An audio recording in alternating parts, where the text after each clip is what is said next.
माननीय अध्यक्ष महोदय, पिछले कुछ महीनों से हमारे प्रदेश में जीवन उपयोगी वस्तुओं का लगातार अभाव हो रहा है और कमर तोड़ महंगाई हर क्षेत्र में बढ़ती जा रही है। वैसे तो इस देश में स्वतंत्रता आने के बाद कांग्रेस ने जब से सरकार संभाली है, जब से लगातार गरीबी और महंगाई इस देश में बढ़ती जा रही है, परंतु जितने जोर शोर से बहुमत दल गरीबी हटाने और महंगाई समाप्त करने की घोषणा करता जा रहा है, उतनी ही तीव्रता से दोनों अभिशाप प्रदेश में और सारे देश में बढ़ते जा रहे हैं। आप मोटे तौर पर देखेंगे कि जितनी महंगाई पहले चुनाव से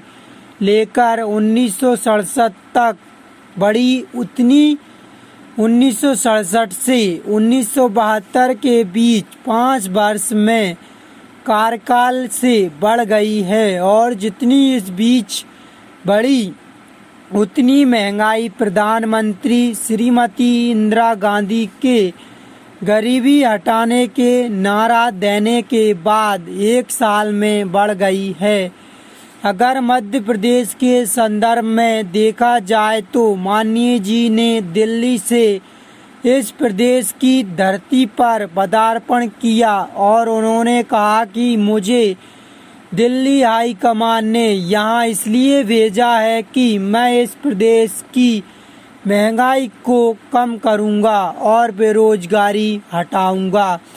उस समय से आज तक जितनी महंगाई बढ़ी है उतनी महंगाई पिछले 8 वर्षों में भी नहीं बढ़ी और इसलिए आज इस प्रदेश में रहने वाला हर एक नागरिक इस बात को समझने के लिए उत्सुक है कि इतनी तेजी से महंगाई बढ़ने का काम क्या हो सकता है। इस पर भी हमको विचार करना चाहिए। पैरा अध्यक्ष महोदय, मेरे विचार से तो इस देश में महंगाई बढ़ने के 2 ही कारण हो सकते हैं। एक कारण है प्रदेश और केंद्र की गलत नीति, जिसके कारण प्रदेश की अर्थनीति को गलत दिशा में मोड़ा गया है।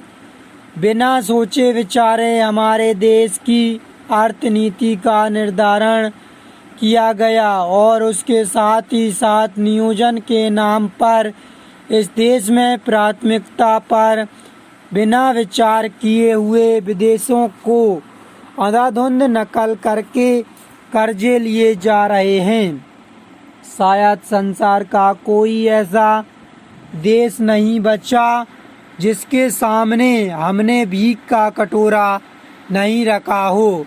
हमने उस भीख के पैसे से जो गलत योजना बनाई उसके कुपरिणाम के रूप में आज महंगाई घास की तरह बढ़ती जा रही है। सभापति महोदय, हमने परिवार नियोजन की तरफ ध्यान नहीं दिया, नीतियां ही नीतियां बनाते गए। अब जनसंख्या के अनुपात में संसाधन जुटाना आवश्यक हो गया है। अध्यक्ष जी, महंगाई बढ़ाने का दूसरा कारण समय समय पर सरकार द्वारा निर्धारित की जाने वाली खाद्यान्न और आवश्यक वस्तुएं संबंधी नीति भी हो सकती हैं। इन दोनों के बीच में आज प्रदेश की जनता बुरी तरह से पिसती जा रही है। यह बड़े दुख की बात है।